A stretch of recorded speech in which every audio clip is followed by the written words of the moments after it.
आमदार खासदारांच्या फुटीनंतर ठाकरे आता पुन्हा शिंदेंच्या रडारवर आलेत, पण यावेळी लक्ष वेगळं आहे. शिंदेंच्या आजारपणामुळे थोडा उशीर होतोय, पण महाराष्ट्राच्या राजकारणात पुन्हा एकदा मोठी उलथापालथ होण्याची शक्यता आहे. दोनही शिवसेनेत काय घडतंय, काय शिजतंय, किती कोटींची चर्चा होतीये, जाणून घेऊयात सविस्तर. नमस्कार, मी अक्षरा चोरमारे, आपण पाहताय लोकमत. तर नाशिकमधून एक धक्कादायक बातमी येते, जी उद्धव ठाकरेंच्या शिवसेनेसाठी चिंतेची बाब ठरू शकते. उपमुख्यमंत्री एकनाथ शिंदे यांच्या नाशिक दौऱ्याच्या पार्श्वभूमीवर ठाकरे गटाचे तब्बल 12 नगरसेवक शिंदे गटात प्रवेश करण्याच्या तयारीत असल्याची जोरदार चर्चा आहे. उपमुख्यमंत्री शिंदे सध्या नाशिक दौऱ्यावर आहेत आणि या दौऱ्यादरम्यान ठाकरे गटाचे 12 नगरसेवक शिंदे गटात सामील होण्याची दाट शक्यता व्यक्त केली जाते. राजकीय वर्तुळात या घटनेला नाशिक पॅटर्न असं संबोधलं जात आहे. दिल्लीत ऑपरेशन टायगर राबवल्यानंतर उद्धव सेनेचे काही आमदार फुटण्याच्या चर्चा सुरू झालेल्या. त्या पाठोपाठ मुंबईतील नगरसेवक सुद्धा घेण्याचा प्रयत्न सुरू झालेला. मात्र आता नाशिकमध्ये सुद्धा शिंदे सेनेच्या हालचाली वाढल्यात. ठाकरेंचे सुमारे 10 ते 12 नगरसेवकांना शिंदे सेनेनं गळाला लावण्यासाठी बैठका सुरू झाल्याची माहिती आहे.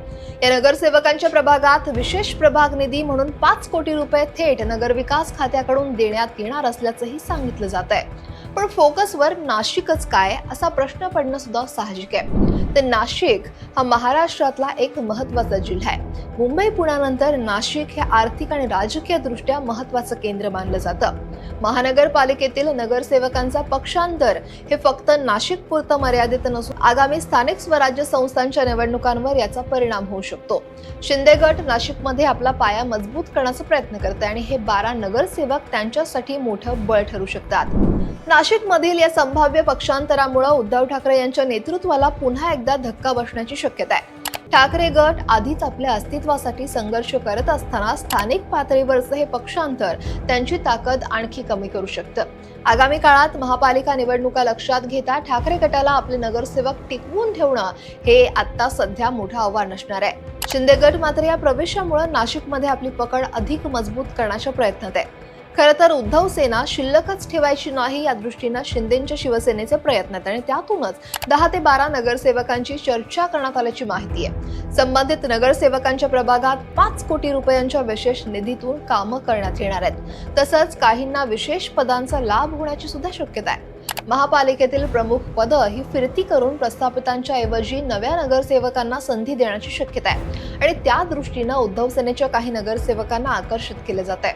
माजी संपर्क मंत्र्यांसोबत काही बैठकाही झाल्यात, पण होऊ घातलेल्या मंत्रिमंडळाचा विस्तार आणि अचानक उद्भवलेला एकनाथ शिंदे यांचा आजारपण यामुळे मात्र हा मुहूर्त लांबणीवर पडल्याचं सुद्धा बोललं जात आहे. खरं तर 2022 मध्ये शिवसेनेत मोठी फूट पडली जेव्हा एकनाथ शिंदे यांनी तत्कालीन मुख्यमंत्री उद्धव ठाकरे यांच्या विरोधात बंड पुकारला. त्यानंतर शिंदेंनी भाजपसोबत सत्ता स्थापन केली. निवडणूक आयोगानं सुद्धा शिंदे गटाला खरी शिवसेना म्हणून मान्यता दिली आणि धनुष्यबाण हे पक्षचिन्ह सुद्धा बहाल केलं. या घटनेनंतर ठाकरे गटाला मोठा धक्का बसला.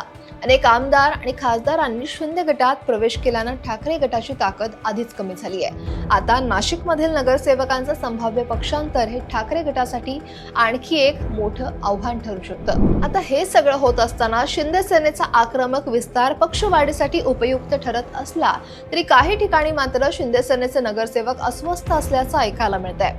प्रस्थापितांची पदं काढून काही नवीन पदाधिकारी नियुक्त करण्यात येणार असल्यानं ही अस्वस्थता वाढली आहे असं तिथं पाहायला मिळतंय.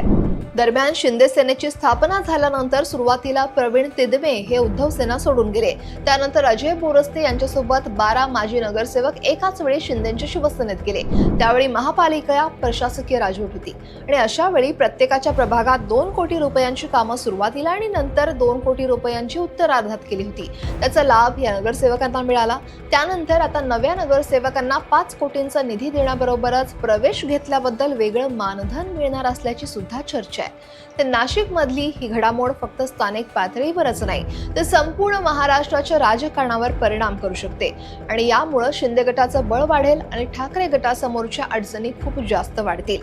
या पक्षांतरामुळे दोनही गटातील संघर्ष आणखी तीव्र होण्याची शक्यता येणारा काळ महाराष्ट्राच्या राजकारणासाठी खूप महत्वाचा असणार आहे. नाशिक मधले हे 12 नगरसेवक हे शिंदे गटात प्रवेश करतील का, करावा का, तुम्हाला काय वाटतंय? कमेंट नक्की करा आणि लोकमत सबस्क्राईब करायला विसरू नका.